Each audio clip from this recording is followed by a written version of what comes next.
Ever feel like you're just sprinting on a treadmill? Yeah. Just checking off tasks, but you never really get to what really matters. Oh, yeah. Yeah, that's that tyranny of the urgent Right. that Stephen Covey talks about in his book, First Things First. Yeah. And that's what we're diving deep into today.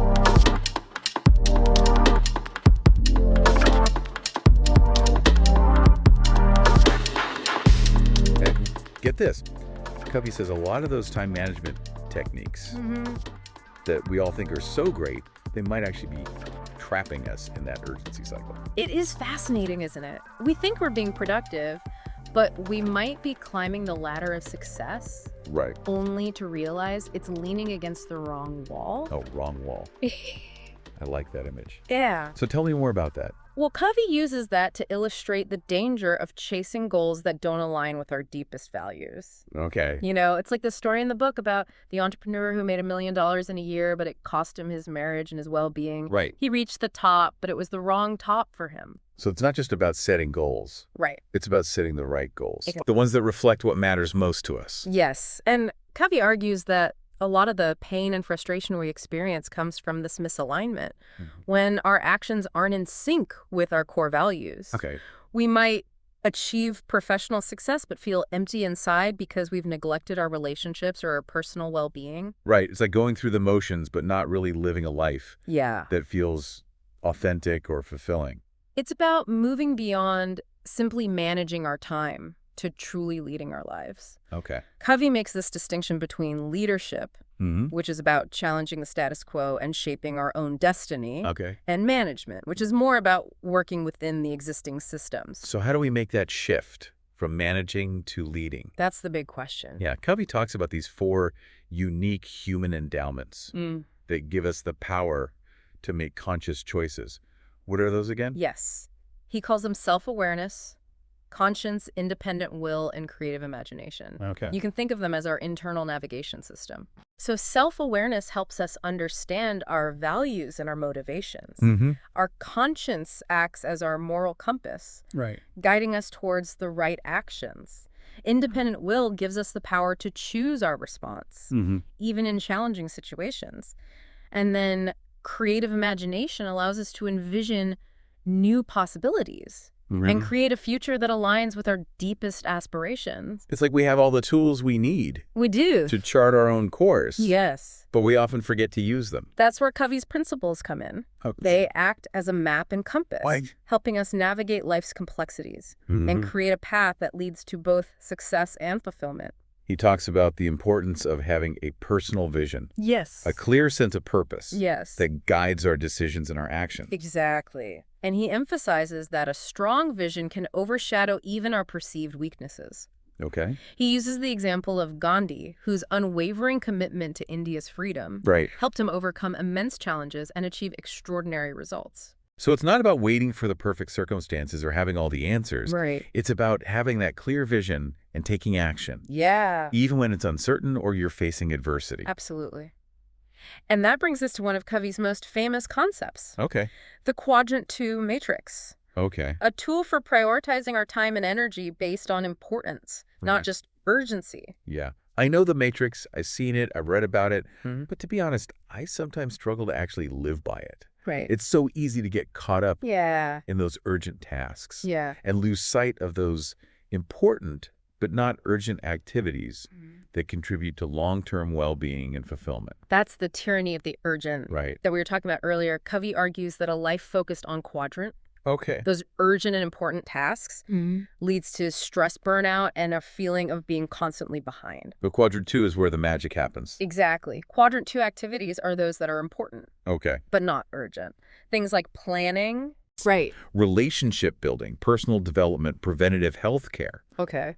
Covey argues that these activities are the key to creating a life of balance, fulfillment, and lasting success. That reminds me of the law of the farm versus the law of the school Oh, yeah. that Covey talks about.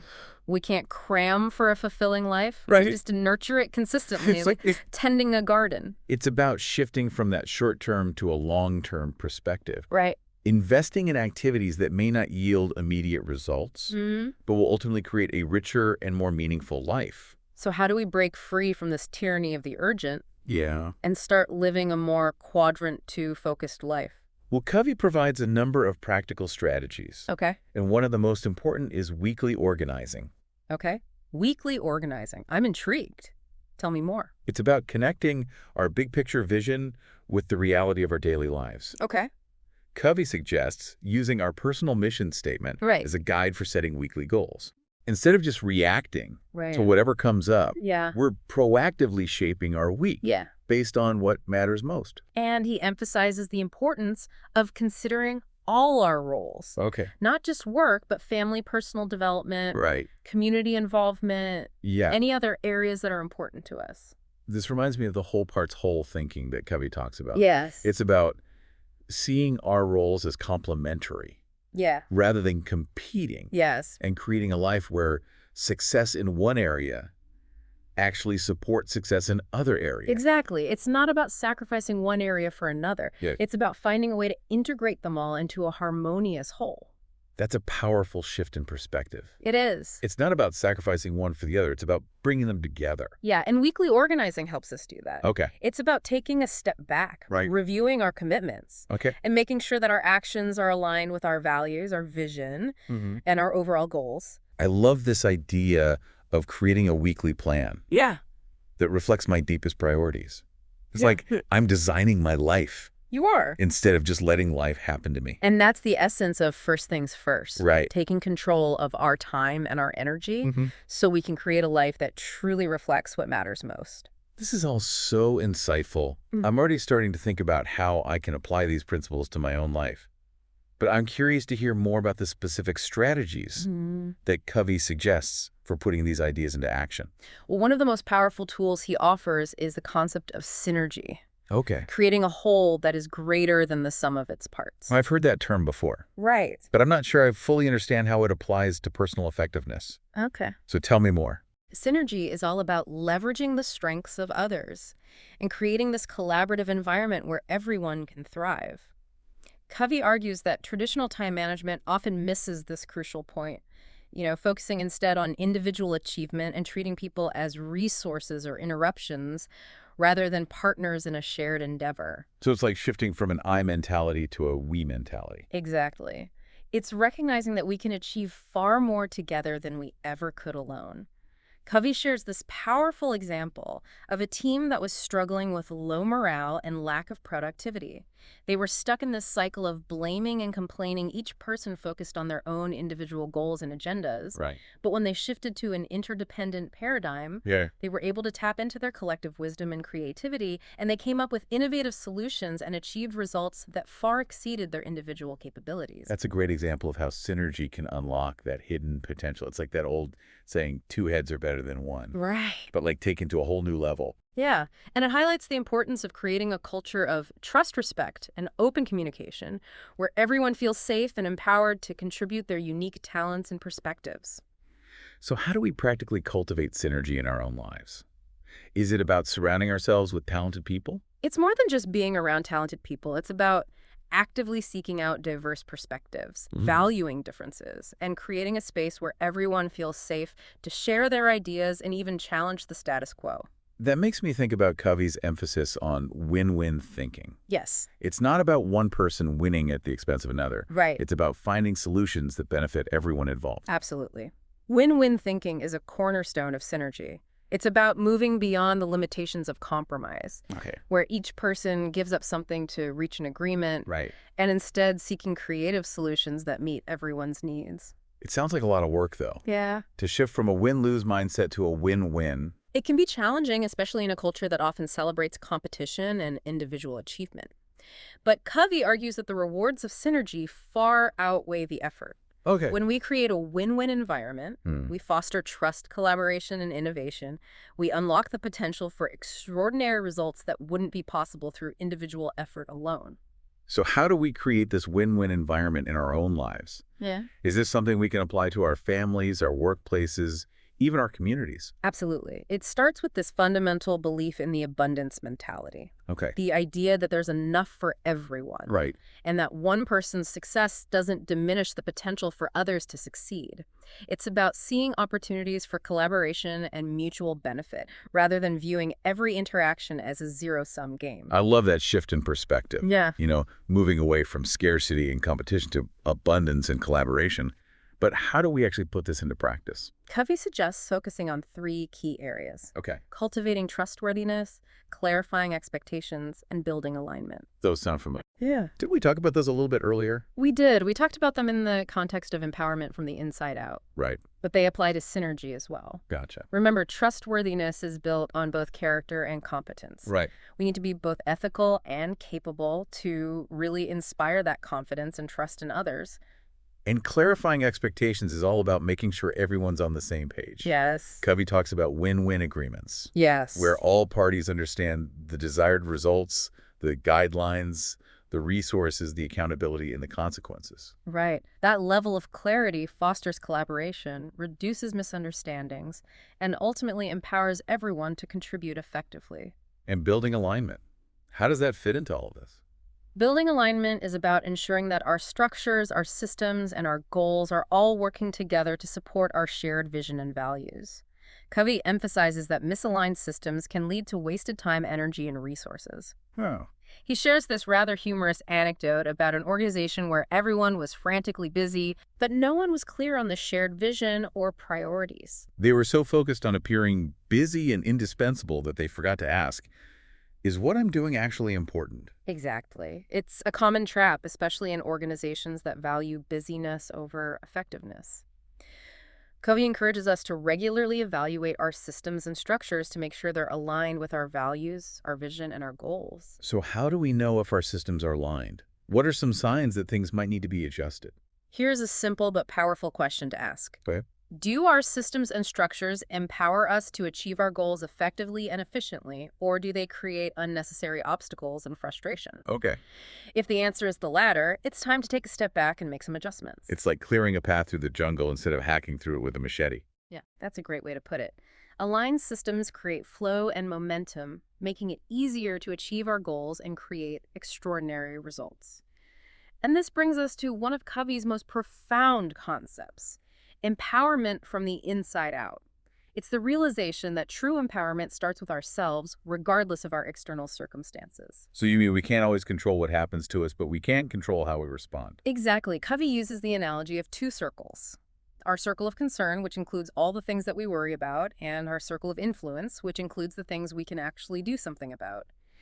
He encourages us to focus our energy and attention on our circle of influence, taking action to create positive change in the areas where we have control. So instead of dwelling on things we can't change, we focus on what we can influence. Exactly. And Covey argues that when we do this, our circle of influence actually expands. Okay. As we become more effective in managing our own thoughts, emotions, and actions, we naturally gain more influence in our relationships, our workplaces, and our communities. It's like that saying, be the change you want to see in the world. Exactly. And it all starts with taking ownership of our own lives, focusing on what we can control, and making choices that are aligned with our values and principles. This reminds me of that story that Covey shares about the man who was facing a lot of challenges at work. He felt stuck in this disempowering environment, surrounded by negativity and bureaucracy. Yes. But when he shifted his focus to his circle of influence, he started to see things differently. He realized that even though he couldn't control the overall culture of the organization, he could control his own attitude, his actions, and his interactions with others. He started focusing on building relationships of trust, clarifying expectations, and seeking win-win solutions. And over time, he found that his influence expanded, and he was able to create positive change within his own sphere of influence. It's such an inspiring example. It shows that we don't have to wait for the perfect circumstances to start making a difference. We can start right where we are focusing on the things we can control and working to create positive change from the inside out. And remember those 3 key areas we talked about earlier: cultivating trustworthiness, clarifying expectations, and building alignment. Those are essential for creating empowerment from the inside out. It's a cycle, isn't it? When we focus on our circle of influence, we cultivate trustworthiness, we clarify expectations, and we build alignment. We empower ourselves and others to create positive change, which then expands our circle of influence, leading to even greater empowerment. Exactly. It's a beautiful cycle of growth, development, and effectiveness. And it all starts with that fundamental shift in perspective, recognizing that true empowerment comes from within. That's so empowering. It reminds me of the importance of taking care of ourselves, renewing our energy and focus so we can show up as our best selves in all areas of life. And I know Covey has a lot to say about that in his concept of sharpening the saw. Yes, he does. Sharpening the saw is all about continuously renewing ourselves in the four key dimensions of life: physical, mental, social, emotional, and spiritual. Covey argues that neglecting any of these dimensions will ultimately limit our effectiveness in all other areas of life. It's like trying to cut down a tree with a dull saw. You might eventually get the job done, but it's going to take a lot more time and effort. It's about working smarter, not harder, investing in our own well-being and creating a sustainable lifestyle that supports our long-term goals and aspirations. Exactly. And it's about recognizing that we're not machines. We're complex beings with multiple dimensions that need nurturing. Covey emphasizes that investing in our well-being is not selfish. It's essential for living a fulfilling and effective life. So what are some practical examples of sharpening the saw in each of these four dimensions? What does it look like to renew ourselves physically, mentally, socially, emotionally, and spiritually? Okay. In the physical dimension, it's about taking care of our bodies through exercise, healthy eating, getting enough sleep, and avoiding harmful substances. Covey argues that our physical health is the foundation for everything else we do.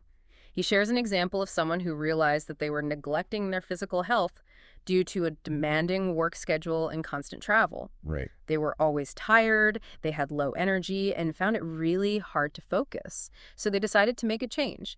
They incorporated regular exercise, they improved their diet, and they started prioritizing sleep. I bet they felt a huge difference. They did. They found that their energy, their focus, and their overall quality of life improved dramatically. It's a powerful reminder that even small changes in our physical habits can have a significant impact on our overall well-being and effectiveness. That's so encouraging. Sometimes it feels so overwhelming, to Yeah. think about making big changes.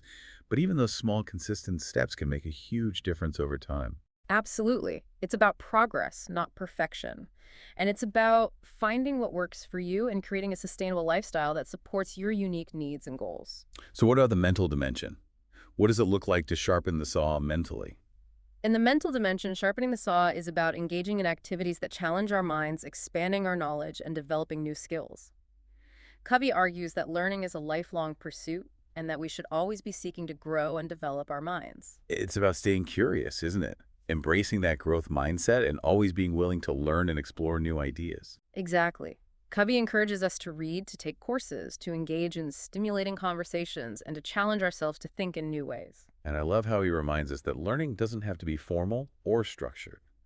It could be as simple as reading a thought-provoking article, having a deep conversation with a friend, or trying a new hobby. Absolutely. Learning is all around us. It's up to us to seek it out and embrace it. Okay, so we've covered the physical and the mental.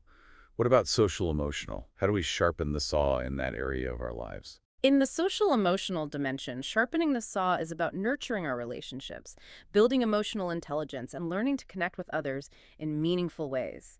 Covey argues that our relationships are the source of our greatest joy and fulfillment, but they also require effort and attention. It's so easy to get caught up in the busyness of life and neglect those important connections. But relationships like gardens need tending and care if they're going to flourish. Exactly. Covey encourages us to spend quality time with loved ones, to practice empathy and understanding, to learn to communicate effectively, and to build strong and supportive relationships. He shares this really heartwarming story about a family that decided to incorporate their family mission statement into their weekly planning time. Well, that's a great idea. I love how they brought their family values into their everyday life. They wanted to create a more intentional and meaningful approach to family life. So they started each week by reviewing their mission statement, discussing what it means to be a family, and talking about how each person can contribute to making their family successful. It's like they were weaving their values into the fabric of their family culture. It's a reminder that creating a strong family culture doesn't happen by accident. It takes intentionality, effort, and a commitment to shared values. Okay, so we've talked about physical, mental, social, emotional. What about that final dimension, spiritual? Ah, yes, the spiritual dimension. This is where we connect with our deepest selves, our values, and our sense of purpose.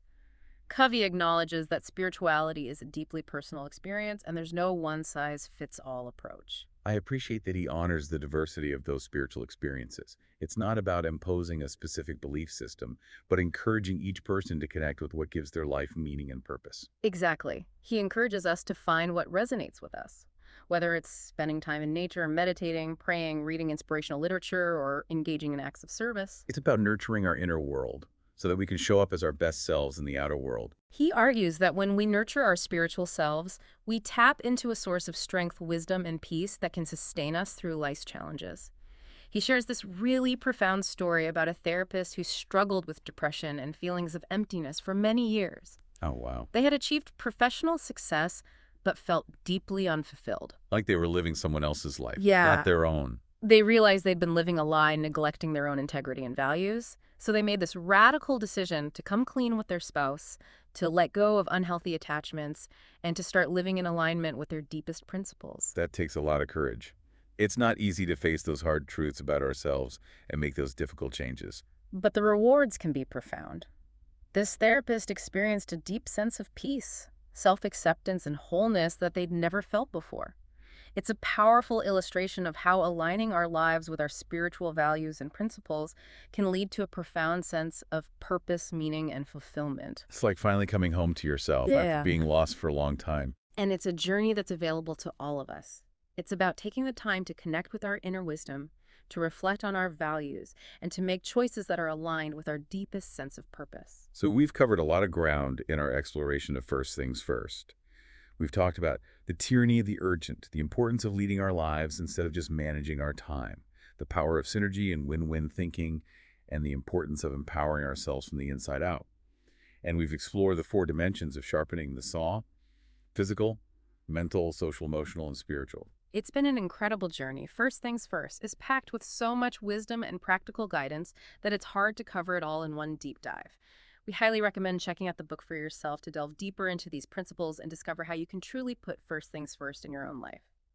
But before we go, we want to touch on one final crucial aspect of Covey's teachings: integrity in the moment of choice. Integrity in the moment of choice. Wow, that sounds really profound. I know Covey talks about aligning our actions with our values, but how do we actually do that? Yeah. When we're faced with these split-second decisions. Yeah, that's where the rubber meets the road, isn't it? Yeah. We can talk all day long about principles, but it's those everyday choices that really reveal our character. And Yeah. Covey reminds us that we always have a choice. Even when it feels like we're reacting on autopilot, Right. between every stimulus and response, there's a space. And in that space lies our power to choose. Well, so it's about creating that pause, that moment of reflection before we react. But sometimes it feels like there's no time to think in his dance. Life is just throwing things at us constantly. You're right. It does take practice. It's about cultivating that inner awareness so we can catch ourselves Right. before we react in ways that we might later regret. Like, oh, why did I do that? Exactly. Remember those key questions that we talked about earlier? Yeah. Those can be really powerful tools in those moments of choice. Right. The questions that help us connect with our conscience. Oh. Like, what would my best self do? Exactly. Or what would I want my children to see me doing? But what about when we're just feeling overwhelmed or stressed? Yeah. It's hard to think clearly when you're running on fumes. Absolutely. Covey acknowledges that stress fatigue, other people's expectations, can really cloud our judgment. He suggests the simple but effective technique. Yeah. Take a moment and just jot down the factors that are influencing your decision. So instead of just reacting, you create a little space Yeah. to analyze what's really driving your choice. Exactly. It's like hitting the pause button on a movie. Yes. So you can examine what's happening on the screen. And then you can ask yourself, Right. is this choice aligned with my values and principles? Is it going to move me closer to my goals or further away? That's a powerful shift in perspective. It is. It's about taking responsibility for our choices. Yes. Even when we're feeling pressured or overwhelmed. And sometimes it takes courage to make the right choice. Yeah. Especially when it means saying no to something that seems urgent or important to someone else. That reminds me of that anecdote about the person who was constantly feeling stressed and overwhelmed because they just kept saying yes to everyone. Right. And every request. Yeah. They felt like they had to be everything to everyone. That's such a common trap, especially for people who are naturally giving and helpful.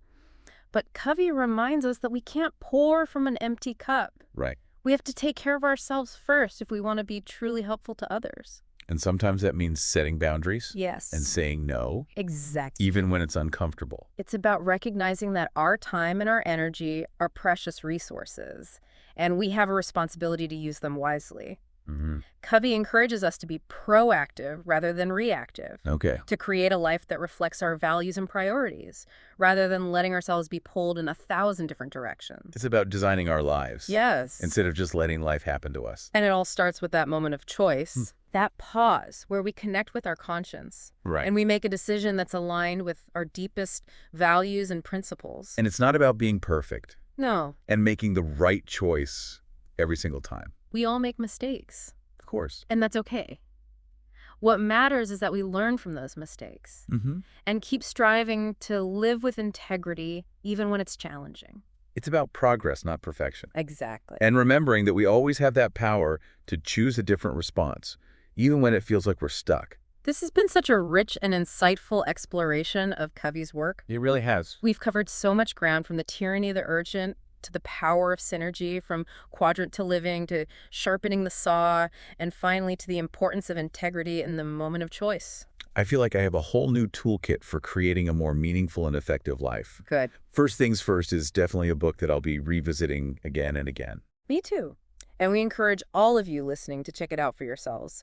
There's so much wisdom packed into its pages, and it's a book that can truly transform your life.